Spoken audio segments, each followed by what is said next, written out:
ما شاء الله ولا حول ولا قوة إلا بالله العلي العظيم.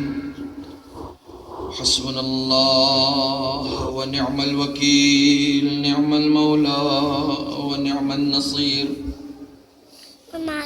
أعوذ بالله السميع العليم من الشيطان اللعين الرجيم.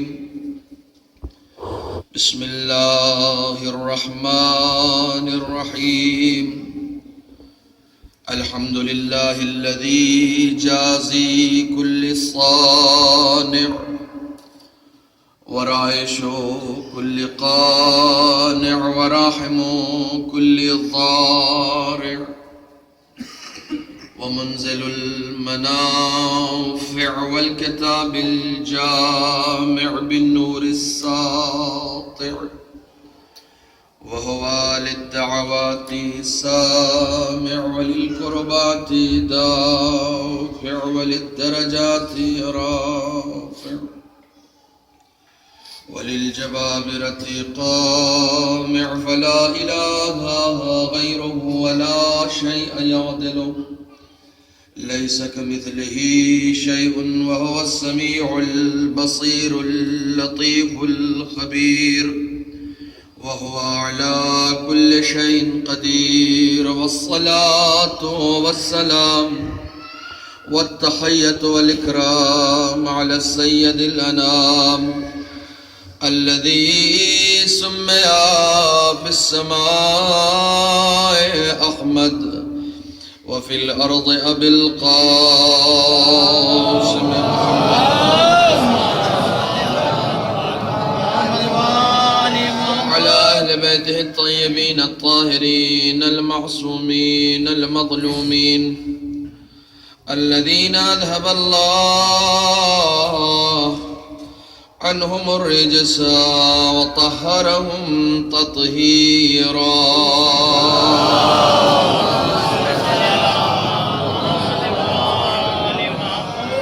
ولعنة الدائمة الباقية على أعدائهم وغاصب حقوقهم ومنكر فضائلهم أجمعين. أما بعد، فقد قال الله الحكيم في القرآن الكريم: بسم الله الرحمن الرحيم. ذلك بأن الله هو الحق وأن ما يدعون من دونه هو الباطل وأن الله هو العلي الكبير.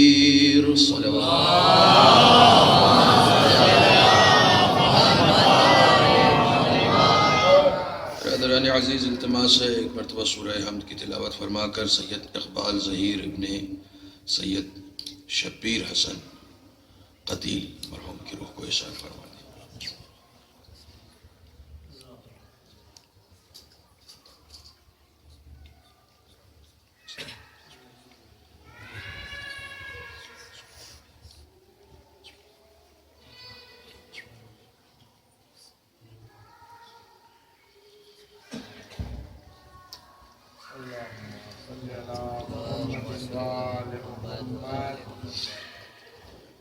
مل جل کے صلوات پڑھیں محمد.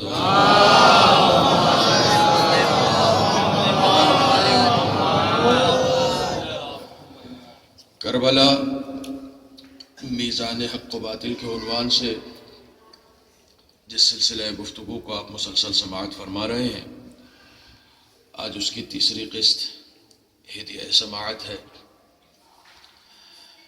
کل تک جس مرحلہ فکر تک ہماری گفتگو پہنچی تھی کہ پہلا مرحلہ حق کو سمجھنا ہوتا ہے، دوسرا مرحلہ حق کو اپنانا ہوتا ہے، اور تیسرا مرحلہ حق کا دفاع کرنا ہوتا ہے.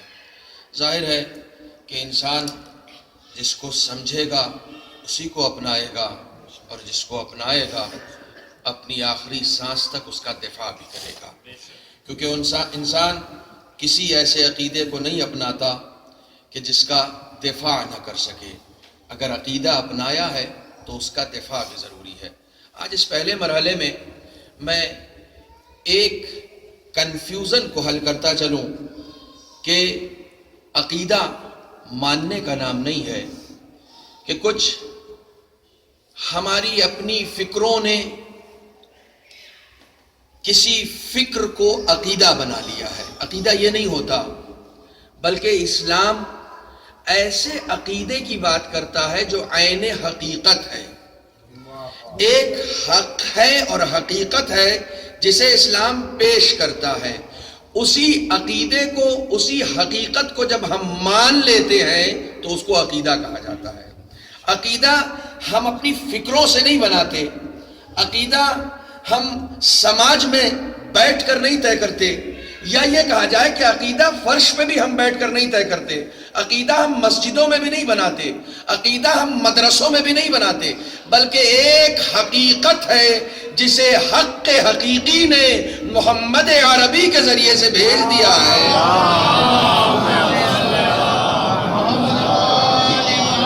اور اس حقیقت کو ہم اپناتے ہیں، یعنی اسے اپنا عقیدہ بناتے ہیں. یعنی عقیدہ در حقیقت اس کا خارجی وجود عین حقیقت ہوتا ہے. ایک حقیقت ہوتی ہے جسے ہم تسلیم کر لیتے ہیں. جہاں عقیدہ حقیقت کے مطابق نہ ہوا باطل ہو جایا کرتا ہے. جب عقیدہ حقیقت کے مطابق نہ ہوا، اب آپ کبھی یہ نہیں کہہ سکتے کہ صاحب یہ تو میرا عقیدہ ہے. عقیدہ ہوا کرے، حقیقت ہے یا نہیں ہے. اگر حقیقت ہے تو قابل تسلیم ہے، اگر حقیقت سے پرے ہے تو لاکھ آپ کا عقیدہ ہوا کرے، خدا کا حکم نہیں ہو سکتا، رسول کا حکم نہیں ہو سکتا، مولائے کائنات کا حکم نہیں ہو سکتا. اور ہم صرف اسے ہی عقیدہ بناتے ہیں جو حق کی طرف سے بھیجا جائے، حق کے وسیلے سے بھیجا جائے اور حق کے ذریعے سے پہنچے. صلوات پڑھے محمد و آل محمد. عقیدے خانقاہوں میں بھی نہیں طے کیے جاتے، عقیدے مسجدوں میں بھی نہیں طے کیے جاتے. عقیدے کی ایک کتاب ہے جس کا نام ہے قرآن مجید.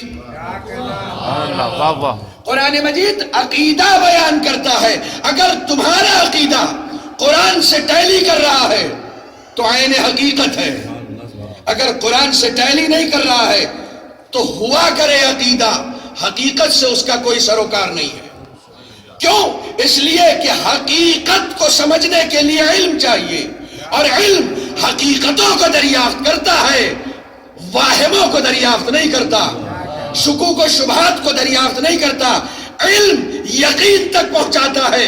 جب انسان یقین تک علم کے ذریعے سے پہنچتا ہے تب وہ کسی بھی حقیقت کو ایکسپٹ کرتا ہے، کسی بھی حقیقت کو قبول کرتا ہے. لیکن یاد رکھیے، صرف علم حقیقت کو قبول کرنے کے لیے کافی نہیں ہوتا. صرف علم حقیقت کو قبول کرنے کے لیے کافی نہیں ہوتا، کیونکہ معلم الملائکہ شیطان کو کہا جاتا ہے. جو ملائکہ کا استاد ہو وہ بھی ایک لمحے پر آ کر حقیقت کو قبول کرنے سے گریز کرتا ہے. یعنی حقیقت کو صرف عالم نہیں قبول کرتا بلکہ پاکیزگی نفس ضروری ہوتی ہے. جب قلب پاکیزہ ہوتا ہے تب حقیقت کو قبول کیا جاتا ہے. صلوات پڑھ دیں محمد و آل محمد.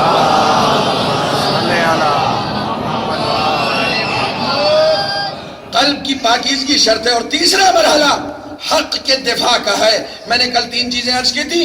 علم چاہیے، علم کے لیے اللہ نے قوہ عقل و فکر ہمیں عطا کی. طہارت قلب چاہیے، اور طہارت کے لیے اللہ نے ہمیں قوہ غضب عطا کیا. اور اس کے بعد شجاعت چاہیے، شجاعت کے لیے اللہ نے ہمیں قوہ غضب عطا کیا.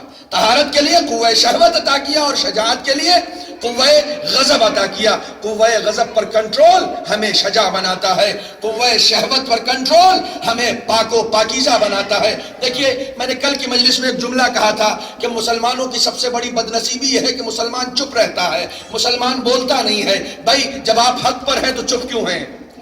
جب آپ نے حق و حقیقت کو دریافت کر لیا ہے تو چپ کیوں ہیں؟ چپ رہنا باطل پرستوں کا کام ہوتا ہے، حق پرستوں کا کام نہیں ہوا کرتا. حق پرست بولا کرتے ہیں، حق پرست چپ نہیں ہوا کرتے. عجیب و غریب بات ہے، مولائے کائنات فرماتے ہیں کہ یہ باطل پرست جو ہمارے مقابلے میں آئے ہیں یہ باطل پر ہونے کے باوجود اکٹھے ہیں. تم حق پہ ہونے کے باوجود اکٹھا نہیں ہو. واہ واہ واہ، عجیب و غریب لمحہ فکریہ ہے، عجیب و غریب۔ نوجوانوں یہ پیغام لے کر بہت دور تک جانا۔ مولا کائنات فرماتے ہیں کہ یہ باطل پرست باطل پہ ہونے کے باوجود اکٹھے ہیں، تم حق پہ ہونے کے باوجود یکجا نہیں ہو۔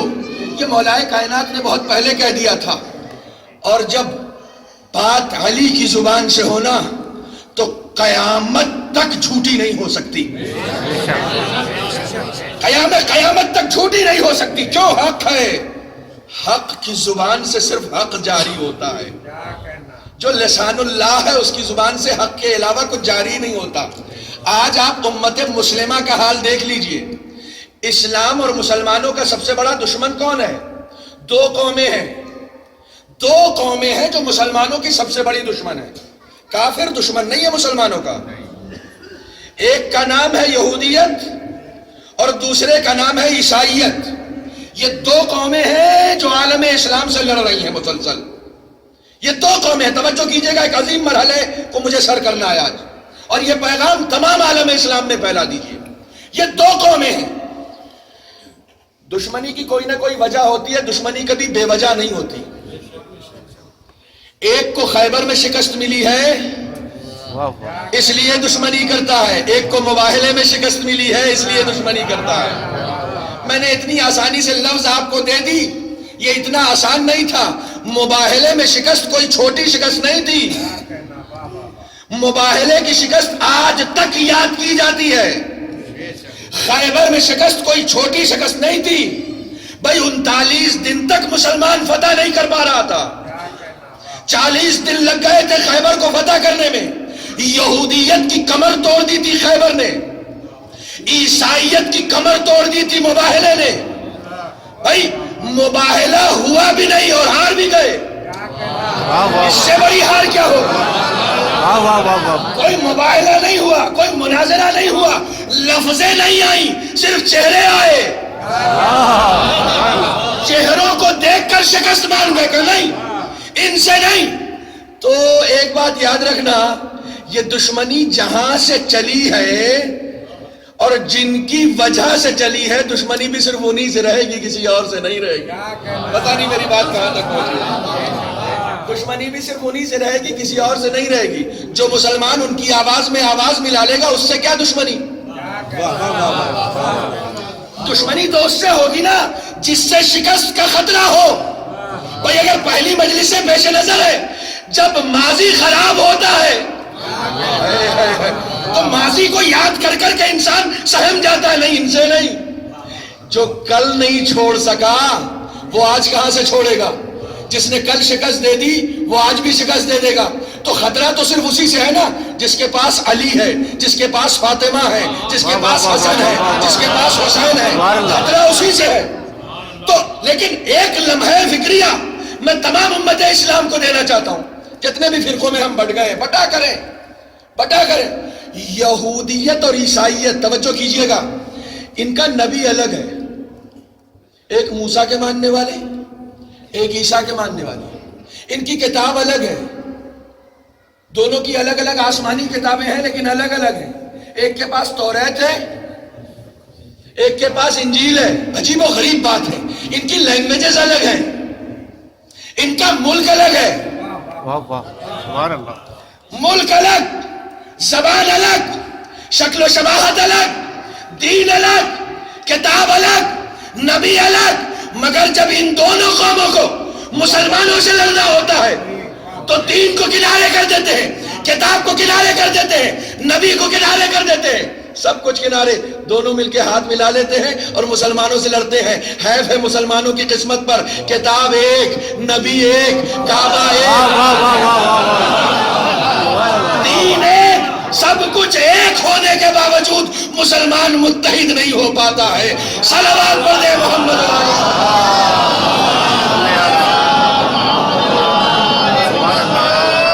ہے نہیں ہے، لمحہ فکریہ ہے نہیں ہے۔ ان کا سب کچھ الگ ہے لیکن جب وہ ہم سے لڑنے آتے ہیں تو سب کچھ بھول جاتے ہیں، اور ہم سب کچھ ہمارا ایک ہے لیکن اس کے باوجود ہم چھوٹے چھوٹے مسلکی جھگڑوں میں بسے ہوئے ہیں، چھوٹے چھوٹے مسلکی جھگڑے۔ ہم اتحاد کرنے جاتے ہیں تو وہ یہ سمجھتے ہیں ہمیں غرض ہے. ہمیں غرض کل نہیں تھی، آج کہاں سے ہو جائے گی؟ جنگ بدر میں رسول اسلام کی جنگ مشرکوں سے تھی. مشرکوں کا ایک گروہ آیا اور آنے کے بعد کہنے لگا یا رسول اللہ، آپ کی جنگ جن سے ہے ان سے ہماری دشمنی بھی ہے، کہیے تو ہم آپ کی مدد کریں. رسول نے یکسر انکار کیا. مولا کائنات نے نہج البلاغہ میں رسول اسلام کی تعریف کی ہے، معلن الحق بالحق. رسول حق پہنچاتے تھے، وسیلہ بھی حق ہوتا تھا. یہ بڑا لمحہ فکریہ ہے. حق پہنچاتے تھے تو باطل کو وسیلہ نہیں بناتے تھے کہ باطل کے ذریعے سے حق پہنچا دیں. جب حق پہنچاتے تھے نا تو وسیلہ بھی حق اختیار کیا جاتا ہے. حق پہنچانے کے لیے وسیلہ بھی حق اختیار کیا جاتا ہے. مشرکین آئے کہا جن سے آپ لڑ رہے ہیں ان سے ہماری بھی دشمنی ہے، کیوں نہ ہم آپ کی مدد کریں، آپ کے پاس فوج بھی کم ہے. رسول پریشان نظری سے دیکھتے، کہا تم مشرکوں کہا ہماری جنگ مشرکوں سے نہیں ہے، شرک سے ہے. ہماری جنگ مشرکوں سے نہیں ہے، شرک سے ہے. لا استنصر بالمشرکین، کہا میں مشرکوں سے مدد نہیں لے سکتا، صرف ان سے لوں گا جو حق والے ہیں. اگر حق پہنچانا ہے تو وسیلہ بھی حق اختیار کرنا پڑے گا. صلوات پڑھ دے محمد والے.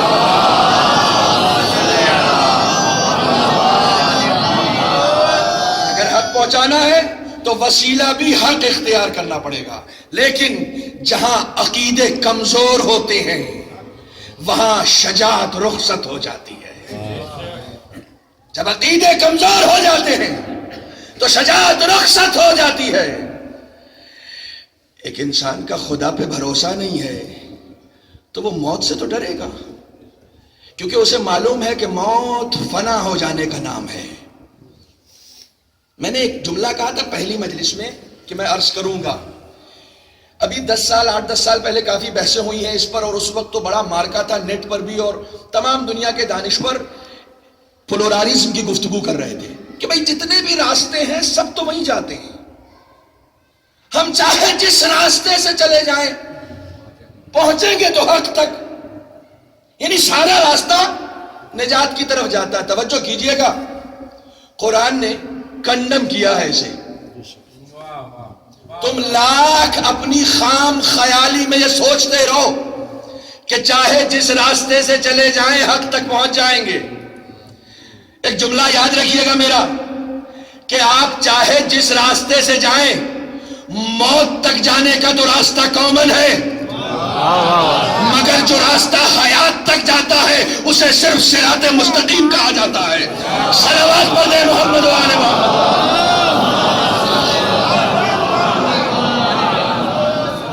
یہ سارے راستے موت پہ جا کے جو ختم ہوتے ہیں، لیکن جو راستہ حیات کو انٹروڈیوس کرتا ہے اسے صراط مستقیم کہا جاتا ہے. بس ایک راستہ، حق کا صرف ایک راستہ ہوتا ہے. خدا قرآن میں کہہ رہا ہے ان اللہ لہادی الذین آمنوا الی صراط مستقیم. اللہ صاحبان ایمان کی ہدایت کرتا ہے صراط مستقیم کی طرف. بھائی بڑا عجیب و غریب لمحہ فکریہ ہے. صاحبان ایمان کی، کفر کی نہیں، شرک کی نہیں، بہکے ہوئوں کو نہیں. جو صاحبان ایمان ہیں، صاحبان ایمان انہیں کہا جاتا ہے جنہوں نے کلمہ خدا پڑھا، جنہوں نے کلمہ توحید پڑھا، جنہوں نے کلمہ رسالت پڑھا. اللہ کہہ رہا ہے جنہوں نے پڑھ لیا ہم ان کی ہدایت کرتے ہیں صراط مستقیم کی طرف. قرآن ہے، روایت نہیں ہے، آیت ہے. قرآن ہے. ہم صاحبان ایمان کی ہدایت کرتے ہیں. کفر والوں کی صراط مستقیم پہ ہدایت نہیں ہوتی. ممکن ہے کوئی کلمہ پڑھ لے، اگر اس صراط پر نہیں آیا، صراط مستقیم پر نہیں آیا تو پھر وہ حق پر نہیں ہے. وہ راستے بنائے گا جنت میں جانے کے. کبھی کہے گا اتنے مسلمانوں کو قتل کر دو جنت میں چلے جاؤ گے، اور راستے بنائے گا. کیوں؟ صراط مستقیم سے ہٹ گیا. اب صراط مستقیم سے جو ہٹا تو بہت سارے راستے بنے. سورہ یاسین آپ پڑھتے ہیں، سورہ یاسین میں ارشاد ہوتا ہے الم اعہد الیکم یا بنی آدم اللہ تعبدوا الشیطان انہو لکم عدو مبین، اے بنی آدم کیا ہم نے آپ سے عہد نہیں لیا کہ آپ شیطان کی پیروی نہیں کریں گے؟ وَأَنِ اعْبُدُونِي، خدا کہہ رہا اور میری عبادت کرو گے، ھذا صراط مستقیم، میری اطاعت کرو گے، میری عبادت کرو گے، اور یہ صراط مستقیم ہے۔ یعنی خدا اپنی عبادتوں کے لیے جس راستے کو انٹروڈیوس کر رہا ہے وہ صراط مستقیم ہے، اس راستے کے علاوہ عبادت کا فیض حاصل ہی نہیں ہو سکتا۔ بڑا عجیب و غریب مرحلہ فکر ہے دوستو، اس راستے کے علاوہ کوئی صراط ہے ہی نہیں۔ خدا نے دو راستے بتائے، ایک صراط مستقیم اور ایک شیطان کا۔ اب راستوں کی چاہے جتنی کثرت ہو جائے، اگر صراط مستقیم سے ہٹ گئے تو شیطانی ہے، اگر صراط مستقیم سے ہٹ گئے ہیں تو وہ شیطانی راستہ ہے۔ دیکھیے جتنے بھی راستے ہوں، یہ شیطانی راستے جو میں عرض کر رہا ہوں، شیطان ان راستوں پہ بیٹھتا ہے۔ قرآن پڑھوں گا میں جہاں تک کوشش ہوتی ہے کہ اگر آیتیں اویلیبل ہیں تو آیتوں کے علاوہ روایتیں نہ پڑھی جائیں۔ شیطان دوسرے راستوں پر بیٹھا ہوتا ہے، جی نہیں، دوسرے راستے تو اس کے ہیں ہی۔ قرآن میں خدا کہتا ہے لَأَقْعُدَنَّ لَهُمْ صِرَاطَكَ الْمُسْتَقِيمَ۔ خدا نے پوچھا کہاں بیٹھے گا تو؟ کہا میں بیٹھوں گا صرف صراط مستقیم پہ۔ عجیب بات ہے، صراط مستقیم تو حق کی طرف لے جا رہا ہے، تو یہ یہاں کیوں بیٹھا ہے؟ اسے معلوم ہے اگر اس راستے سے کوئی گزر کے چلا گیا تو اسے حق مل جائے گا، اسے دوسرے راستوں کی فکر نہیں ہے۔ وہ جانتا ہے تم کسی بھی راستے سے چلے جاؤ باطل کی طرف جاؤ گے، اگر صراط مستقیم پر چل لیے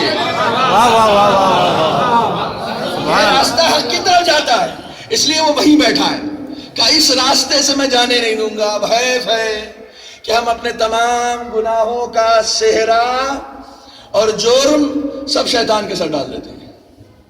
صبح نماز کیوں نہیں پڑھی تھی صاحب؟ ارے مت پوچھئے، وہ شیطان کم بخت بڑا عجیب و غریب رہا ہے، ہم فوراً اسے پھنسا دیتے ہیں، اپنا دامن بچا لیتے ہیں۔ حیف ہے مسلمان شیطان سے پناہ لے رہا، مسلمان شیطان سے پناہ لے رہا کہ بھئی اس کو پھنسا دو خود بچ جاؤ۔ کیا کیا تھا اس نے؟ آپ لحاف منہ سے ہٹا رہے تھے، لحاف پہ ہاتھ رکھ کے بیٹھ گیا تھا، اٹھنا نہیں۔ کیا کیا تھا؟ آپ وضو کرنے گئے، اس نے ٹوٹی بند کر دی۔ آپ نماز پڑھنے کے لیے کھڑے ہوئے، اس نے مصلی کھینچ لیا۔ کیا کیا؟ اس کو کتنی پاور دی ہے اللہ نے، اس کو کتنی طاقت دی ہے؟ تھوڑی سی طاقت جسے وسوسہ کہا جاتا ہے۔ کہا اپنے گناہوں کو شیطان کے سر ڈالنے والے جب میدان محشر میں آئیں گے اور وہاں خدا سوال کرے گا گناہ کیوں کیے، وہ کہیں گے شیطان نے بہکایا۔ اللہ شیطان کو بلائے گا، ادھر آ، میرا پورا عشرہ ہے، انسان اور انسانیت کا ازلی دشمن ابلیس، دیکھیے گا نیٹ پہ کہیں نہ کہیں مل جائے گا۔ ادھر آ، شیطان آئے گا، اسے کیوں بہکایا؟ کہا معبود میں نے کیا بہکایا، میں نے اس کے ساتھ کیا کیا؟ وہاں پر جیرا ہوگی، مقدمے ہوں گے، ایسے تھوڑی ہوگا، باقاعدہ مقدمے بازی ہوگی اور شیطان وہاں مقدمہ جیتے گا۔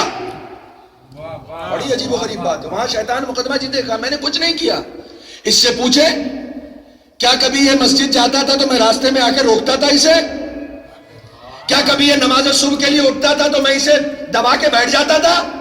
معبود تو نے تو اتنی پاور بھی نہیں دی، یہ خود کو اہل حق کہتا تھا۔ بھائی سننا جملہ، یہ خود کو اہل حق کہتا تھا، شیطان وہاں کہے گا یہ دعویٰ کرتا تھا کہ میں اہل حق ہوں، لیکن جب میں ذرا سا وسوسہ ڈالتا تھا، ذرا سا اشارہ کرتا تھا تو یہ حق کہنے والا بندہ تیرے 1,24,000 انبیاء کی دعوتوں کو رونتا ہوا میرے اشارے پر چلا آتا تھا۔ 1,24,000 انبیاء کی دعوتوں کو ٹھکرا کر میرے ایک اشارے پر چلا آتا تھا۔ مجبور میں نے نہیں کیا تھا، یہ خود خواہشات نفس میں اتنا مجبور ہو گیا تھا کہ انبیاء کی باتیں درکنار کر دیتا تھا، قرآن کے بیانات درکنار کر دیتا تھا، میرے اشاروں پر چلتا تھا، نفس کے اشاروں پر چلتا تھا۔ صلوات پڑھ دیں محمد و آل محمد۔ وسوسہ شیطان کہیں مجلس نہیں کر سکتا، کہ مجلس کر کے خطابت کرے اور بتائے گناہوں کی اہمیت، پوری زندگی مجلسوں میں شریک ہو کر اہل بیت کے فضائل سننے والے، فضائل کی فضیلت سننے والے اتنی آسانی سے گناہ کی طرف چلے گئے؟ یہ کیسے ممکن ہے؟ یہ کیسے ممکن ہے کہ 1,24,000 انبیاء اور 12 ائمہ کی دعوت ایک طرف رہ گئی، اس کا وسوسہ جیت گیا؟ اس کا ہلکا سا وسوسہ یوسوس فی صدور الناس، جو لوگوں کے دلوں میں ہلکا سا وسوسہ ڈالتا ہے، کان میں آ کے بھی نہیں بولتا، ہلکا سا وسوسہ ڈالتا ہے، اس کا وسوسہ جیت جائے، یہ کیسے ممکن ہے؟ تمام عالم اسلام کو اسی سے شکایت ہے، تمام عالم اسلام، جبکہ اللہ نے اسے پاور نہیں دی۔ انشاءاللہ کبھی اگر موقع ملا تو میں عرض کروں گا، پوری اس کی تاریخ و جغرافیہ پوری پڑھوں گا، اس کی اولادیں بھی ہیں اور اللہ نے کیا کیا اسے دیا ہے، کیا نام ہے اس کا، یہ پوری ایک تفصیل ہے۔ انشاءاللہ کسی اور موقع سے جب اس عنوان سے میں کبھی پڑھوں گا تو انشاءاللہ آپ کے درمیان عرض کروں گا، لیکن اس وقت حق و باطل کے عنوان سے گفتگو ہو رہی ہے۔ انسان حق کا دفاع جب ہی کرتا ہے جب اس کے اندر شجاعت ہوتی ہے، جہاں وہ اپنے آپ کو کمزور پاتا ہے نا، وہ حق کا دفاع کرنا بند کر دیتا ہے۔ توجہ کیجئے گا، میں نے کل مثال دی تھی، واقعہ سنایا تھا عبداللہ ابن عفیف کا۔ کوفے میں فوج نہیں ہے، حکومت نہیں ہے، طاقت نہیں ہے، عبداللہ ابن عفیف کے پاس بیٹا بھی نہیں تھا، صرف ایک بیٹی تھی، پھر بھی یہ شجاعت تھی اور حق کا دفاع کیا۔ شجاعت کے لیے فوج نہیں چاہیے ہوتی ہے، شجاعت کے لیے طاقت نہیں چاہیے ہوتی ہے، شجاعت کا تعلق قلب سے ہے، جب قلب پاکیزہ ہوتا ہے تو انسان شجاع بھی ہو جاتا ہے۔ قلب جب پاکیزہ ہوتا ہے، آج آپ دیکھ رہے ہیں کہ مسلمانوں کے دشمن تمام اسلامی ممالک میں ہنگامہ مچا رہے ہیں، تمام اسلامی ممالک میں، اور مسلمانوں کی بڑی طاقتیں بجائے اس کے کہ ان سے لڑیں ان کا ساتھ دے رہی ہیں، کہہ رہے ہیں صاحب سیریا پہ آپ حملہ کر دیجئے اور ہم بھی آپ کا ساتھ دیں گے۔ غیرت نہ جانے یہ اسلامی غیرت ہے، یہ کیا ہے؟ کہاں غیرت مر گئی تمہاری؟ بھائی سیریا میں مسلمان ہی تو ہیں، تم مسلمانوں کو مارنے کے لیے یہودیوں سے کہہ رہے ہو، یہودیوں سے کہہ رہے ہو کہ آپ حملہ کیجئے اور ہم ساتھ دیں گے، اور اس کے بعد یہ ناصور عراق تک پہنچ گیا، کوئی نہیں بولا، سب خاموش ہے، لیکن حق کو جو کربلا سے لے کر آیا ہے اس نے فوراً جہاد کفائی کا فتویٰ دے دیا۔ اور اگر وہ فتویٰ اس وقت نہ آتا تو یقین جانیے آج بغداد ہمارے ہاتھوں سے نکل چکا ہوتا۔ یہ اس فتوے کا اثر ہے، یہ اس حق بیانی کا اثر ہے کہ دشمن چاہے جتنا مضبوط ہو، ہمارے پاس شجاعت حیدری ہے۔ صلوات پڑھنے محمد والا۔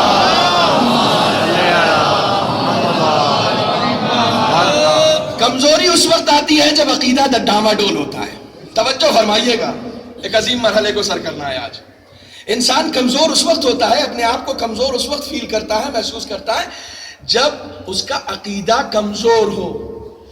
احمدی نژاد گئے تھے نا، واقعہ تو بہت مشہور ہے، آپ نے سنا ہے، احمدی نژاد حج کے لیے گئے تھے اس زمانے میں، وہاں کے شاہ نے کہا کہ صاحب آپ کہاں امریکہ سے لوہا لے رہے ہیں، ساری دنیا کی اکانومی اس کے پاس ہے، ساری پاور اس کے پاس ہے، اور آپ اس سے لوہا لیے لے رہے ہیں۔ تو احمدی نژاد نے کہا آپ کعبے کے متولی ہیں، حیف ہوتا ہے آپ کے اوپر، آپ خدا کو سپر پاور نہیں مانتے، امریکہ کو سپر پاور مانتے۔ سبحان اللہ، واہ واہ واہ، توجہ فرما رہے ہیں آپ خدا کو سپر پاور نہیں مانتے۔ جب عقیدہ مضبوط ہوتا ہے تو سپر پاور خدا ہوتا ہے۔ واہ واہ واہ واہ واہ۔ جب عقیدہ کمزور ہوتا ہے تو ہم دنیا کی اکانومی سے ڈرنے لگتے ہیں، نہیں صاحب ان سے نہیں، ہماری اکانومی ڈاؤن ہو جائے گی، ہمارے حالات خراب ہو جائیں گے۔ ایک ملک ہے جب سے بنا ہے تب سے پابندیاں جھیل رہا ہے، اکانومی ڈاؤن ہوئی؟ اکانومی ڈاؤن ہوئی؟ نہیں، اس کا عقیدہ ہے رزق امریکہ نہیں دیتا، خدا دیتا ہے۔ یہ مرحلہ اگر سر ہو جائے، ہمارا یہ مرحلہ اگر سر ہو جائے کہ رزق وہ دیتا ہے، دنیا کی بڑی طاقتیں نہیں دیتی، جب ہم یہ یقین، اس یقین کے عالم میں پہنچ جائیں گے نا تو پابندیوں سے نہیں ڈریں گے۔ ہم رسول سے دین لے کر آئے ہیں، کل ہم شاب ابو طالب میں رہ چکے ہیں، ہم پابندیاں جھیل کر آئے ہیں، کل تمہاری پابندیوں نے ہمیں نہیں ڈرایا تو آج تمہاری پابندیاں ہمیں کہاں سے ڈرا سکتی ہیں؟ ہم کل بھی اسلام کی پرورش پابندیوں میں کر رہے تھے، آج بھی اسلام کو پروان پابندیوں میں چڑھا رہے ہیں۔ صلوات پڑھ دے محمد و آل محمد۔ عجیب و غریب عقیدہ، کہتے ہیں مسلمان ہیں اور سمجھتے ہیں وہ کھلا رہے ہیں۔ بطن مادر میں کون کھلا رہا تھا؟ اکانومی کبھی ڈاؤن ہوتی تھی تو بھوکے مرتے تھے؟ جو بطن مادر میں رزق دے رہا تھا وہی باہر آنے کے بعد بھی رزق دیتا۔ بس اتنا سا یقین حاصل کر لو دوستو، معاشرے میں 50% برائیاں ختم ہو جائیں گی اگر ہمیں یہ یقین ہو جائے کہ ہمارا رازق اللہ ہے۔ واہ واہ واہ واہ، باسس کا ڈر ختم، اپنے سپریم لیڈر کا ڈر ختم۔ بھائی تم سے کیوں ڈرے؟ ہمارا رازق تو اللہ ہے، پیٹ تو وہ بھرتا ہے۔ بات آ گئی ہے تو سنتے چلیے۔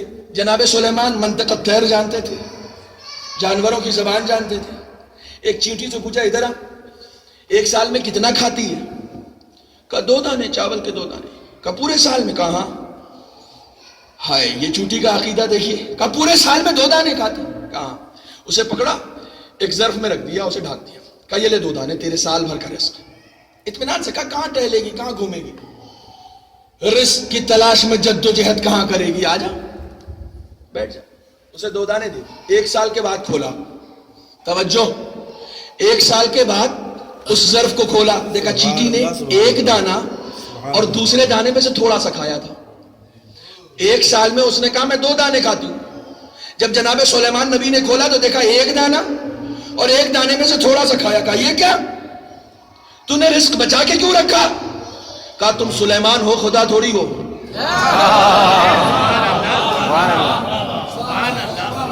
تم سلیمان ہو، خدا تھوڑی ہو۔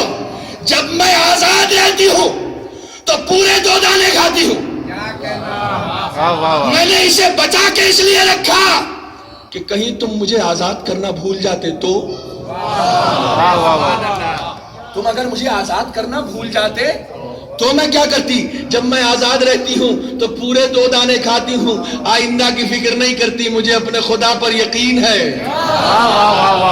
مسلمانوں کا عقیدہ سلیمان نبی کے زمانے کی چونٹی کے برابر بھی نہیں ہے، اور وہ پوری دنیا کو فتح کرنا چاہتا ہے۔ پوری دنیا کو فتح کرنے کے لیے پہلے عقیدہ اچھا کرو تب لڑائی برو۔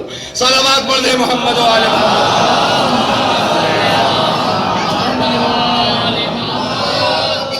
یہ مرحلہ بڑا سخت ہے کہ ہمیں یہ یقین حاصل ہو جائے کہ ہمارا رازق اللہ ہے، یہ یقین حاصل ہو جائے۔ ایک شخص نے سوال کیا ہمارے 5ویں امام محمد باقر علیہ السلام،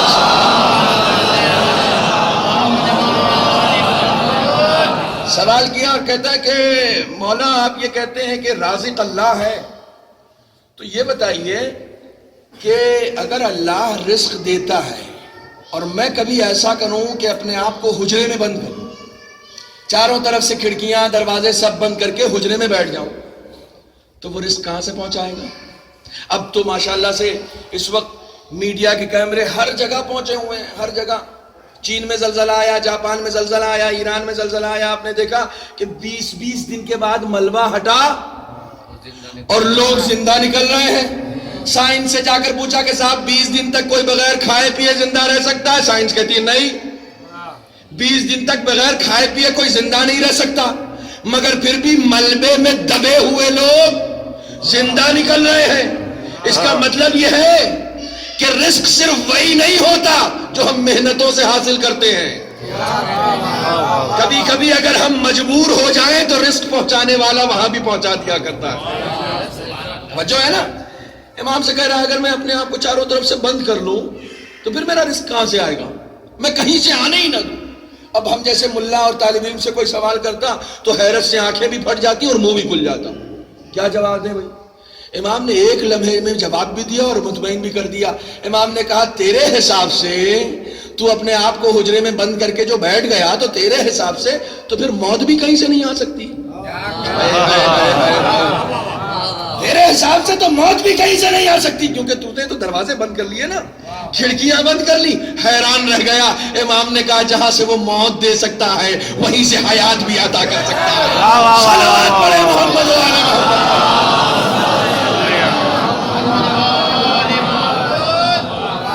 ایک اتنا سا یقین، اتنا سا یقین، یعنی جتنا عقیدہ مضبوط ہوتا جائے گا اتنی شجاعت آتی جائے گی، اور جتنی شجاعت آتی جائے گی اتنی حق بیانی آتی جائے گی. حق بیانی کے لیے شجاعت چاہیے ہوتی ہے.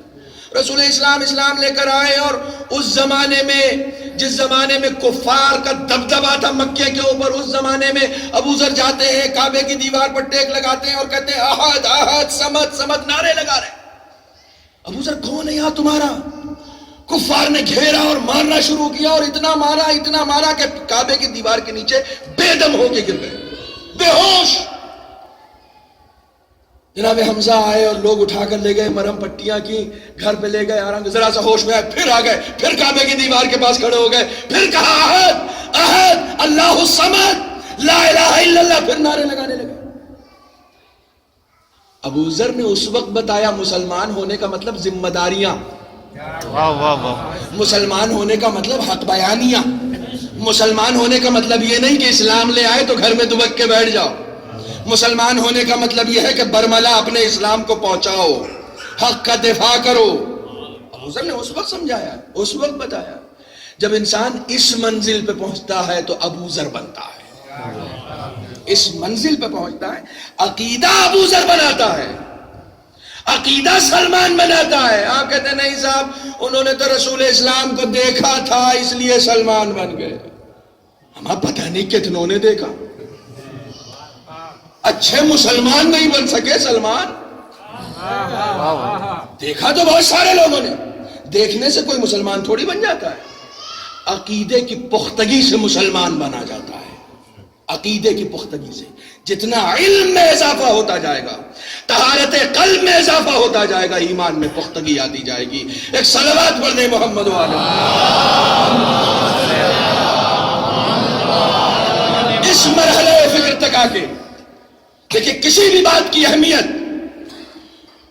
دو چیزوں سے روشن ہوتی ہے. ایک تو یہ کہ کہنے والا کون ہے، اور ایک یہ کہ کس سے کہی جا رہی ہے. دونوں باتوں میں دم ہوتا ہے. کبھی بھی آپ نقل کرتے ہیں کہ کوئی بات تو کہتے ہیں فلاں صاحب نے کہا بھائی، اور کوئی ایسی ویسی جگہ نہیں کہا، پارلیمنٹ میں کہا. کہاں پر کہی گئی، کس سے کہی گئی اور کس نے کہی. یہ اب جو میں سنا رہا ہوں نوجوانوں سے میں ریکویسٹ کروں گا اسے لوہے دل پر لکھ لیں اسے لوہے دل پر. یہ 4 نصیحتیں ہیں جو خدا نے جناب موسیٰ کو کی تھی.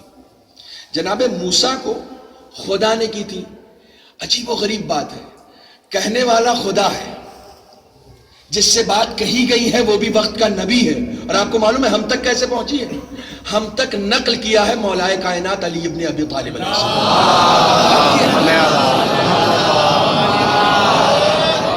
بات کی اہمیت کا اندازہ یہاں سے ہوتا ہے. نقل کیا مولا کائنات نے. کہتے ہیں اے موسیٰ، توجہ فرمائیے گا چونکہ ضمن میں بات ہے اس لیے عرض کر رہا ہوں. اے موسیٰ، جب تک اپنے گناہوں کی بخشش کا یقین نہ ہو جائے دوسروں کے عیوب تلاش مت کرنا. لوہے دل پر لکھ لو، یہ پیغام ہے. جب تک اپنے گناہوں کی بخشش کا یقین نہ ہو جائے دوسروں کے عیوب تلاش مت کرنا. اے موسیٰ، جب تک میری حکومت نابود ہو جانے کا یقین نہ ہو جائے مجھ سے مایوس نہ ہونا. جب تک میری حکومت نابود ہو جانے کا یقین نہ ہو جائے اس وقت تک مجھ سے مایوس نہ ہونا. اور اے موسیٰ، جب تک شیطان کے مر جانے کا یقین نہ ہو اس کے شر سے خود کو محفوظ نہ سمجھنا. اس کے شر سے خود کو محفوظ نہ سمجھنا. اور آخری بات، اے موسیٰ، جب تک میری دولت ختم ہو جانے کا یقین نہ ہو رزق کی فکر نہ کرنا. صلوات پڑھے محمد و آل محمد.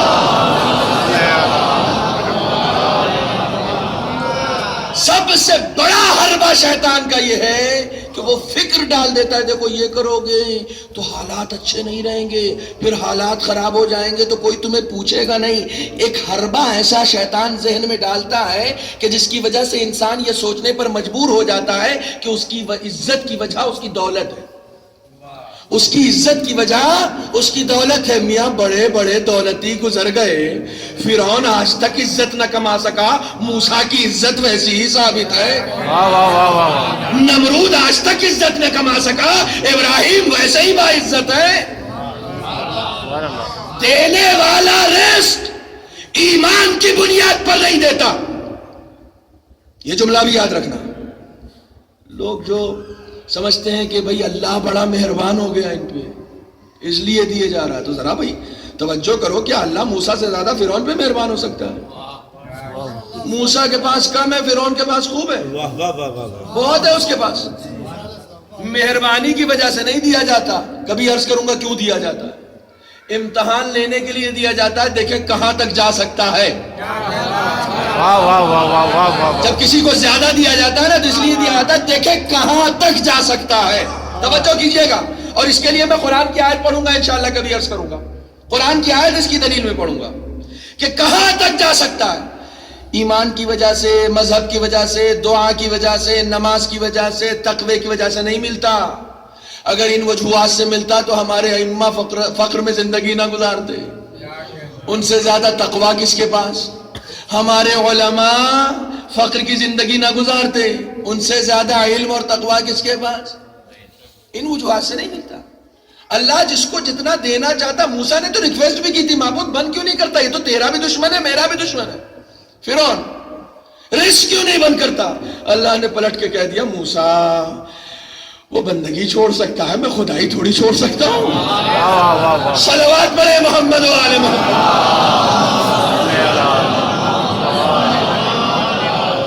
وہ بندگی چھوڑ سکتا ہے، میں خدائی تھوڑی چھوڑ سکتا ہوں۔ جب یہ یقین حاصل ہو جائے، توجہ کیجئے گا، ایک اصلاح ہمارے قوم میں بہت ضروری ہے، بہت ضروری ہے۔ کبھی کبھی میری باتیں آپ کو تلخ لگیں گی، میں معذرت خواہ ہوں، اگر تلخ لگے تو مجھے معاف کر دیجئے گا، لیکن غور کیجئے گا۔ اصلاح کی ضرورت یہاں بھی بہت زیادہ ہے۔ اگر کہیں ہمارے ذہن میں یہ سما جائے کہ ہمیں جو رزق مل رہا ہے، مثلا مجھ جیسے کم علم ذاکر کو، اگر ہم یہ سوچنے لگیں کہ ہمیں جو رزق مل رہا ہے وہ اس وجہ سے مل رہا ہے کہ ہم ذاکر ہیں، اس وجہ سے مل رہا ہے، دیکھیں اس وجہ سے اجر تو ملتا ہے، لیکن یہ کہ رزق بڑھ رہا ہے، یہ ایسا نہیں ہوتا۔ یہ شیطانی فکر ہے، کیونکہ ذاکری سعادت ہے، تجارت نہیں ہے۔ سبحان اللہ، تجارت نہیں ہے، جہاں سے تجارت ہو جائے گی مقصد سے بھٹک جائے گی۔ جو تجارت بنا رہا ہے وہ بھی گنہگار ہے، جو اسے فروغ دے رہا ہے وہ بھی گنہگار ہے۔ واہ واہ، کیا کہنے، جو بنا رہا ہے وہ بھی گنہگار ہے، جو اسے فروغ دے رہا ہے وہ بھی گنہگار ہے۔ ذرا تصور کریں، جو شرط لگا کر منبر پہ بیٹھے وہ حسین کے لیے کیا بولے گا؟ واہ واہ واہ واہ، وہ حسین کے لیے بولے گا کیا؟ وہ تو کسی اور چیز کے لیے آیا ہے، اس کا مقصد ہی پہلے سے کچھ اور ہے۔ جس نے اپنا مقصد پہلے سے معین کر دیا، اس سعادت کو تجارت بنا دیا، وہ حسین کا وکیل ہو ہی نہیں سکتا، وہ حسین کی وکالت کر ہی نہیں سکتا، کیونکہ اس کے پیش نظر کچھ اور ہے۔ اگر پیش نظر مقصد حسین ہوتا تو پھر یہ گفتگو درمیان میں نہ آتی۔ جو فروغ دے رہے ہیں وہ بھی گناہگار ہے۔ یہ شیطانی عمل ہے، توجہ کیجئے گا، یہ عمل پورا شیطانی عمل ہے، میں اسے ثابت کر سکتا ہوں۔ اور بہت سارے انڈسٹری کے لوگ مجھ سے اس بات پہ ناراض بھی ہیں، چونکہ اس طرح کی میری کئی مجلسیں یوٹیوب پہ بھی ہیں۔ اس انڈسٹری کے بہت سارے لوگ اسی وجہ سے مجھ سے ناراض بھی۔ یاد رکھیے گا، پاکیزگی شرط ہے حق کو قبول کرنے کے لیے۔ واہ واہ، کیا کہنے، اگر ذرہ برابر بھی نفس شامل ہو گیا تو پھر نفس کی خدائی ہو جائے گی، اہل بیت کا کرشمہ ختم ہو جائے گا۔ واہ واہ واہ، نفس شامل ہو گیا، تمہارا نفس شامل ہو گیا، تمہاری میں شامل ہو گئی۔ اب کہاں حسین؟ حسین کسی ایسے کے ساتھ نہیں رہتے جو میں شامل کر دیتا، کسی ایسے کے ساتھ نہیں رہتے، یہ شیطانی عمل ہے، اللہ نے بارگاہ سے نکالا، کہا ایسے کیسے جاؤں گا؟ میں نے عبادتیں کی ہیں، میں نے سجدے کیے ہیں، میں نے رکوع کیا ہے، میں نے قیام کیا ہے، مجھے جزا چاہیے، کہا یہی لے گا، اللہ نے کہا یہی لے گا، آخرت میں نہیں لے گا، کہا نہیں مجھے یہی چاہیے، کہا ٹھیک ہے بول کیا چاہیے؟ اب اس نے فہرست بتائی، نمازوں کا یہ، قیام کا یہ، رکوع کا یہ، سجدوں کا یہ۔ توجہ فرما رہے ہیں، عبادت سعادت ہے، اس نے تجارت بنایا۔ عبادت، خدا کی عبادت، علامہ اقبال کہہ کے چلے گئے، یہ ایک صلوات پڑھے محمد والے محمد، سوداگری نہیں، سوداگری نہیں، یہ عبادت خدا کی ہے، اے بے خبر جزا کی تمنا بھی چھوڑ دے۔ سوداگری بنا رکھا ہے اسے، سودا ہے، یہ تجارت ہے، یہ شیطان نے سودا کیا، میں نے رکوع کیا مجھے دے، میں نے سجدے کیے مجھے دے۔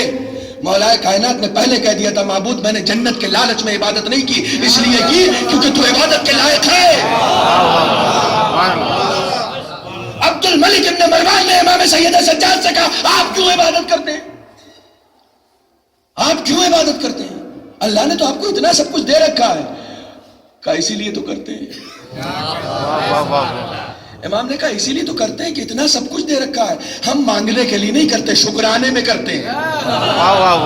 جو اس نے دے رکھا ہے اس کا شکر ادا کرنے کے لیے کرتے ہیں، اس لیے تھوڑی کہ اور دے، اور طلب تھوڑی ہے، یہ شیطانی عمل ہے۔ اللہ نے دے دیا، جزا دے دی، یہاں تک آپ کو میں لے آیا ہوں۔ اب تھوڑا سا آگے بڑھیے میرے ساتھ، امام حسن چلے جا رہے ہیں، ساتھ میں اصحاب ہیں ان کے۔ امام حسن نے سامنے سے عمرو عاص کو آتا ہوا دیکھا۔ عمرو عاص کون ہے؟ عمرو عاص امیر شام کا مشیر خاص ہے۔ عمرو عاص مولا کائنات کا وہ بدترین دشمن ہے کہ جس نے ابو موسیٰ اشعری کے سہارے سے مولا کائنات کو مسند خلافت تک جانے سے روکا تھا، بدترین دشمن ہے۔ فرمان علی صاحب نے بھی لکھا ہے، عمرو عاص نے، توجہ کیجئے گا، عمرو عاص نے مولا کائنات کے بارے میں کچھ اشعار ان کی فضیلت میں کہیں۔ عمرو عاص نے، دشمن ہے، دشمن ہے، مولا کائنات کا بدترین دشمن ہے، لیکن پھر بھی فضیلت میں کہا ہے۔ کیوں؟ جانتا ہے علی کی فضیلت کر کے کوئی علی کو بڑا نہیں کرتا، علی کی فضیلت بیان کر کے کوئی علی کو بڑا نہیں کرتا، خود بڑا ہوتا ہے۔ خود بڑا ہونے کے لیے کہے، امام حسن نے آتا ہوا دیکھ لیا، کہا ادھر آ، سلام کیا امام کو۔ امام نے کہا میں نے سنا ہے کہ میرے بابا کے بارے میں تو نے کچھ شعر کہے۔ اصحاب ساتھ میں، کہا ہاں کہتا ہوں۔ کہا بیچے گا؟ سبحان اللہ، سبحان اللہ، بیچے گا؟ عمرو عاص حیران ہو گیا، کہنے لگا کہ فرزند رسول یہ اشعار آپ کے کس کام کے؟ کہا جتنا سوال ہے اتنا جواب دے، بیچے گا؟ سبحان اللہ، سمجھ گیا، شاطر تو تھا، سمجھ گیا کہ کچھ نہ کچھ راز ہے، ہماری زبان میں دال میں کالا ہے، سمجھ گیا۔ کہنے لگا ہاں بیچوں گا۔ کہا قیمت بتا؟ کہا جواب دے دی، کہا تیرا مال ہے، میں کیوں قیمت بتاؤں؟ تیرا مال ہے، تو بتا، سبحان اللہ، سبحان اللہ، واہ واہ واہ واہ، تیرا مال ہے، قیمت تو بتا۔ تو اس نے گرا بہا جو بتا سکتا تھا سب سے زیادہ، اس کو معلوم تھا کہ امام حسن کوئی چھوٹی موٹی شخصیت تو ہے نہیں، اور آپ بھی کیوں حیران ہو رہے ہیں؟ اس زمانے سے لے کر آج تک قوم ان کے دسترخوان پہ کھا رہی ہے۔ بڑا غنی امام تھا ہمارا، لوگ زبردستی کا غنی مشہور ہو گئے، وہ واقعی غنی تھا۔ اس زمانے سے لے کر آج تک جو کھلا رہا ہو، اتنا غنی، بہت غنی۔ اس نے ایک زبردست قیمت بتائی۔ امام نے تھیلے میں ہاتھ ڈالا، اشرفیوں کی تھیلیاں نکالی، کہا یہ لے پکڑا صاحب۔ بولا یہ 3-4 شعر کے لیے اتنی بڑی قیمت، اس نے کیا کیا ہے؟ یہ فراڈ کر رہا ہے آپ کے ساتھ، واہ واہ واہ واہ واہ، اس نے کچھ کہا نہیں ہے۔ توجہ کیجئے گا، عظیم مرحلے کو سر کر رہا ہوں آج میں، واہ، اور چونکہ آپ پر تیسرے ہی دن میں نے اتنا بھروسہ کر لیا کہ یہ سب دینے لگا ہوں۔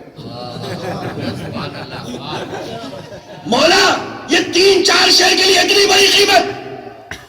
واہ کا سودا ہو جانے دو، بعد میں بتاؤں گا۔ امام نے اشرفیوں کی تھیلیاں دی، اس نے شعر دیے، امام آگے، امریاس اپنے راہ۔ اب آگے اصحاب امام کو پکڑ کے، مولا یہ کیا تھا 3-4 شعر کے لیے اتنی بڑی قیمت؟ کہا میرے جد کا قول بھول گئے؟ واہ واہ واہ واہ اے علی، جس نے تمہاری مدح میں ایک بیت کہی، سبحان اللہ سبحان اللہ اللہ ہر بیت کے عوض واہ واہ واہ اسے جنت میں ایک بیت عطا کرے گا۔ ہر بیت کے عوض جنت میں ایک بیت عطا کرے گا۔ میں نے یہ سودا اس لیے کر لیا کہ بیت اسے ملے گی جس نے اپنا قصیدہ بیچ نہ دیا ہو۔ صلوات پڑھو۔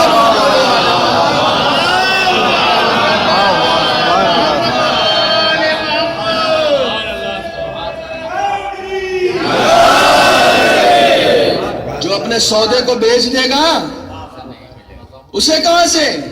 اس کو جو چاہیے تھا اس نے مانگ لیا۔ کیا بدقسمتی ہے، جزا حسین کی ماں سے نہ مانگا۔ کتنی بڑی سعادت اور کتنی چھوٹی قیمت، کتنی چھوٹی قیمت۔ امام رضا نے شاعر کو بلایا اور بلانے کے بعد کہا مدح کرو، مدح کی، اور اس کے بعد جو کچھ گھر میں تھا اٹھا کر اس کو دے دیا۔ وہ حیران، مولا اتنا؟ کہا بس اتنا ہی ہے۔ امام نے کہا بس اتنا ہی ہے میرے پاس، زیادہ ہوتا تو زیادہ دیتا۔ بھیا تم کم دام لگا رہے ہو، تمہیں علم نہیں ہے کہ تم نے کون سا کارنامہ انجام دیا ہے، جسے تم نے خود کم قیمت پر بیچ دیا ہو اس کی جزا مان۔ یہ شیطانی عمل ہے، اس کو نہ فروغ دے اور نہ کوئی اگر فروغ دے رہا ہے تو اس میں حصہ لے۔ یہ ایک شیطانی عمل ہے، اس کو فروغ نہ دے۔ اور یہ ہمارے پڑوسی ملک میں بے پناہ پھیل چکا ہے۔ دیکھیے جب خلوص ختم ہو جاتا ہے درمیان سے تو باتوں میں دم ختم ہو جاتا ہے، باتوں میں دم ختم ہو جاتا ہے، کیونکہ خلوص درمیان سے اٹھ جاتا ہے۔ مجھے آج میں جس منزل تک پہنچنا چاہ رہا تھا میں وہاں تک نہیں پہنچ سکا آج، کیونکہ ظاہر سی بات ہے کہ باتیں بہت زیادہ ہیں اور آپ واقعاً بہت اچھا سنتے ہیں۔ مولا آپ کو سلامت رکھے۔ اپنی سلامتی کے لیے ایک صلوات پڑھیں محمد۔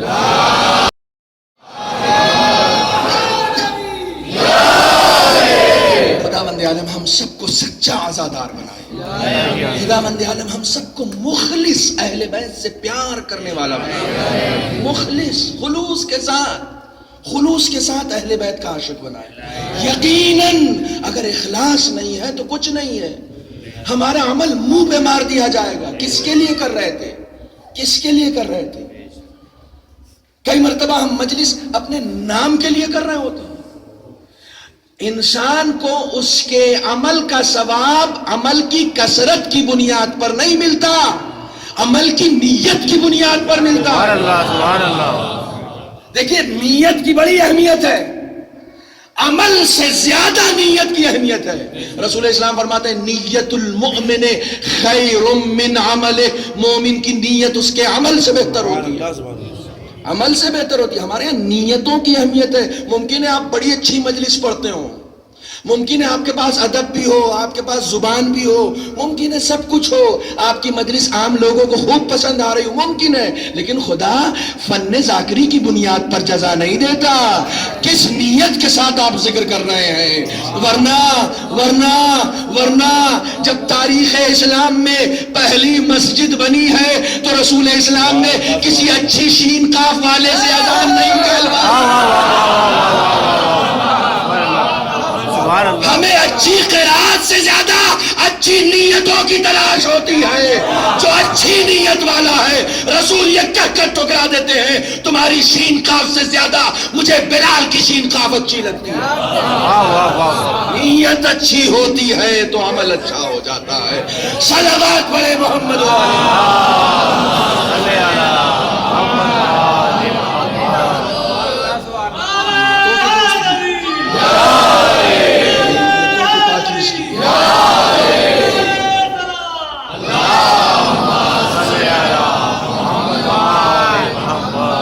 انشاءاللہ چند معروضات اس پر میں آپ کی خدمت میں عرض کروں گا۔ اسلام میں سب سے زیادہ نیت کی اہمیت ہے، عمل کی کثرت کی تلاش نہیں ہے خدا کو. هو الذي خلق الموت والحیات لیبلوکم ایکم احسن عملا. خداوند عالم نے اس لیے موت و حیات کو پیدا کیا تاکہ وہ یہ دیکھ سکے تم میں سے سب سے اچھا عمل کس کا ہے، سب سے زیادہ نہیں، سب سے اچھا حسین خوبصورت عمل کس کا ہے. عمل خوبصورت ایکشن سے نہیں ہوتا، نیت سے ہوتا ہے. سبحان اللہ، واہ واہ واہ. عمل خوبصورت لفاظیوں سے نہیں ہوتا، خلوص سے ہوتا ہے. خلوص، پاکیزگی نیت. آیت اللہ جوادی آمولی کہتے ہیں کائنات کی سب سے سخت ترین عبادت نیت ہے. سبحان اللہ. سب سے سخت عبادت نیت ہے، سب سے سخت عبادت. تمہارے لیے منہ دھونا بڑا آسان ہے، لیکن جب منہ دھوتے دھوتے تم نیت کر لیتے ہو نا تو وہ وضو ہو جاتا ہے. واہ واہ واہ واہ واہ.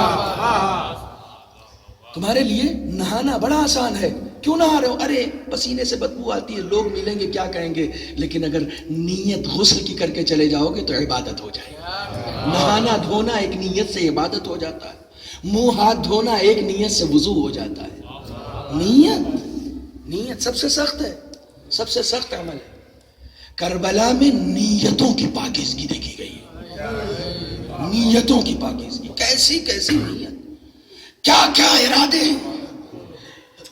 امام قتل گاہ دکھا رہے ہیں، آپ اس یہ دیکھو یہ فلاں کی قتل گاہ ہے، یہ فلاں کی قتل گاہ ہے.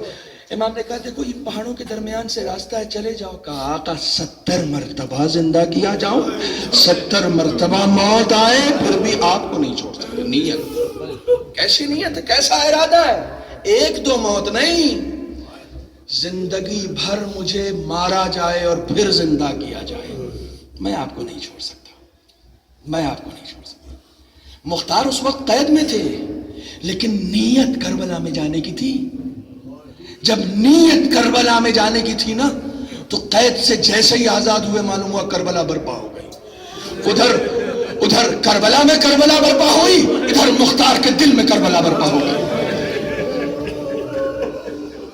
سنو گے منہال مدینے آئے، کیسے ستم ہوئے ہیں کربلا میں، کوفہ و شام کی راہوں میں کیسے کیسے ستم ہوئے.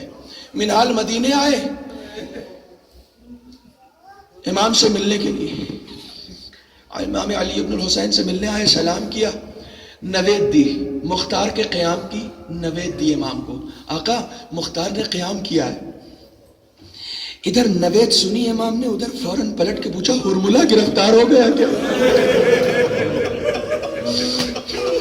نہ جانے کیسا ستم کیا تھا ہرملہ نے، نہ جانے کیسا ظلم ڈھایا تھا ہرملہ نے. امام نے برجستہ پوچھا ہرملہ گرفتار ہو گیا.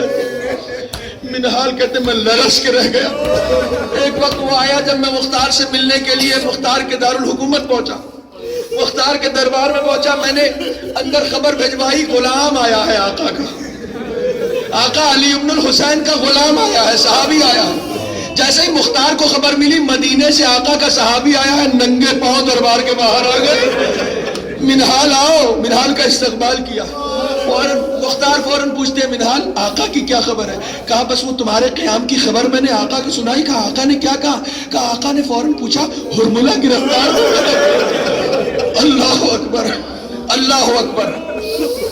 ادھر دریافت کیا، ادھر مختار نے حکم دیا کہ جلد سے جلد ہرملہ کو گرفتار کیا جائے، اور فوراً ہی اس کی مشقیں باندھ کے اسے دربار میں حاضر کیا گیا.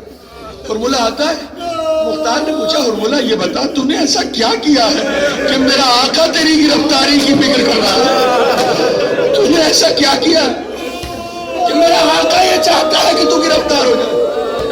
ہرملہ کہتا مختار رہنے دے، اگر تجھے سزا دینی ہے تو دے لے، تجھے قتل کرنا مجھے قتل کر دے. مختار کے کارناموں میں ایک بڑا کارنامہ یہ ہے کہ قاتلان حسین کی زبانی کربلا کی کہانی لکھوائی ہے. مختار کے کارناموں میں کہا نہیں تو بتا کہ تو نے ایسا کیا کیا تھا. کہا مختار میں 6 تیر لے کر کربلا میں گیا تھا، میں جہاں تک پڑھ سکا میں 6 تیر کربلا میں لے کر گیا تھا. 3 تیر تو میرے کام نہ آئے لیکن 3 تیر میرے بڑے کام آئے. مختار کہتے ہیں ہرملہ بتا تیرا پہلا تیر کہاں کام آیا؟ ہرملہ بار بار یہ درخواست کرتا مختار رہنے دے، جو تجھے جو سزا دینی ہو مجھے وہ منظر یاد نہ دلا۔ اللہ اکبر، اللہ اکبر، خود ظالم ہے وہ منظر یاد نہیں کرنا چاہتا۔ کتنا بڑا ظلم تھا کہ ظالم بھی اس منظر کو یاد نہیں کرنا چاہتا۔ ہرملہ نے، مختار نے کہا نہیں تجھے بتانا پڑے گا۔ تازیانے برسائے گئے، اس نے بیان کرنا شروع کیا، کہا مختار پہلا تیر میرا اس وقت کام آیا کہ جس وقت حسین کا ابو الفضل العباس علمدار لشکر چھوٹے چھوٹے بچوں کے لیے پانی بھر کے نہر فرات سے خیمے کی طرف جا رہا تھا، میری آنکھوں نے دیکھا کہ عباس کے دونوں بازو قلم ہو گئے، لیکن اس کے باوجود مشکیزے پر عباس چھا گیا تھا اس طریقے سے کہ جتنے بھی تیر آ رہے تھے عباس جسم پر لے لیتا تھا، مشکیزے پہ نہیں لگنے دیتا۔ پیسر سعد نے مجھ سے کہا اے ہرملہ یہ پانی خیمے تک نہیں پہنچے، بچوں کی پیاس بجھنے نہ پائے۔ بس کہنے لگا میں نے کمان میں تیر جوڑا، میں بار بار دیکھ رہا تھا کہ مشکیزہ کہیں سے نظر آ جائے، مجھے مشکیزہ نظر نہیں آتا تھا۔ عباس جدھر سے تیر آتا ہوا دیکھتے تھے ادھر چھپ جایا کرتے تھے، وہ تیر مشکیزے پہ نہ لگے جسم پہ لے لیتے تھے۔ مشکیزے کی حفاظت کے لیے عباس نے یہ عمل کیا۔ ہرملہ کہتا میں نے عباس کا طواف کیا، مجھے عباس کے کٹے ہوئے بازو اور پسلیوں کے درمیان سے مشکیزے کا تھوڑا سا حصہ نظر آیا۔ کہتا مختار میں نے نشانہ لیا، میرا نشانہ خطا نہیں کرتا، تیر مشکیزے میں لگا، ارے جیسے ہی مشکیزہ چھنا ہے پانی بہا ہے۔ مختار میں نے دیکھا عباس نے گھوڑے کو موڑ لیا، کہا اب خیمے میں نہ جانا، میں بھتیجی سے شرمندہ ہو جاؤں۔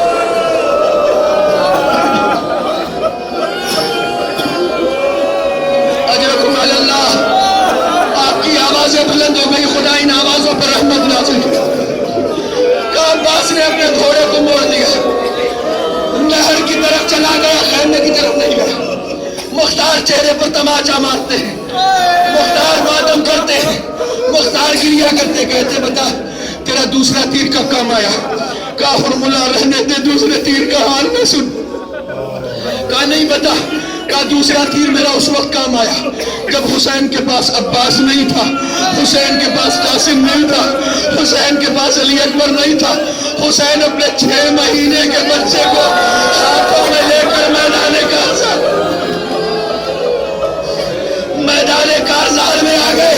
ارے حسین نے اس بچے سے کہا بیٹا حجت تمام کرو، اس بچے نے اپنی سوکھی ہوئی زبان اپنے سوکھے ہوئے ہونٹوں پہ جیسے ہی پھیری، فوج میں انقلاب برپا ہو۔ کہا ہماری فوج، ہماری تلوار ہمارے ہی خلاف لے کر آ گئی۔ پیسر سعد سے کہنے لگی اس بچے کو پانی پلا دے، اس بچے کو پانی پلا دے، ورنہ یہ تلوار اب تیرے خلاف چلے گی۔ پیسر سعد نے مجھے حکم دیا، کہا اقطع کلام الحسین، حسین کے کلام کو قطع کر۔ کہتا مختار میں نے اس 6 ماہے کے گلے کا نشانہ لیا، میرے پاس تیر سے شعبہ تھے، میرا تیر بڑا تھا گردن چھوٹی، میں نے تیر چلایا، تیر علی اصغر کے گلے کو چھیدتا ہوا حسین کے بازو میں پیوست ہو گئے۔ کہتا میں نے دیکھا حسین نے چلو میں خون لیا، چہرے پر بن لیا، آسمان کی طرف دیکھا، کہا لالا میں اسی حال میں آؤں گا۔ دربار میں شور گریہ بلند ہوا، مختار کے دربار میں نوحہ ہونے لگا۔ کہا تیسرے تیر کا حال سنا، بس میں پڑھ چکا۔ کہا تیسرے تیر کا حال سنا۔ کہا مختار میرا تیسرا تیر اس وقت کام آیا کہ جس وقت حسین کا جسم تیروں سے چھلنی ہو چکا تھا، حسین گھوڑے سے زمین پر نہیں آ رہے تھے۔ پیسر سعد نے مجھے بلایا، کہا اے ہرملہ کچھ ایسا کر کہ حسین گھوڑے سے زمین پر آ جائے، حسین گھوڑے سے زمین پر آ جائے۔ کہتا ہے میں نے حسین کا طواف کیا، حسین کے جسم میں کوئی جگہ نظر نہیں آئی جہاں میں تیرے سے شعلہ لگا سکوں. کہتا میں چکر لگا کر حسین کے سامنے آیا. ارے مجھے حسین کے سجدے کی جگہ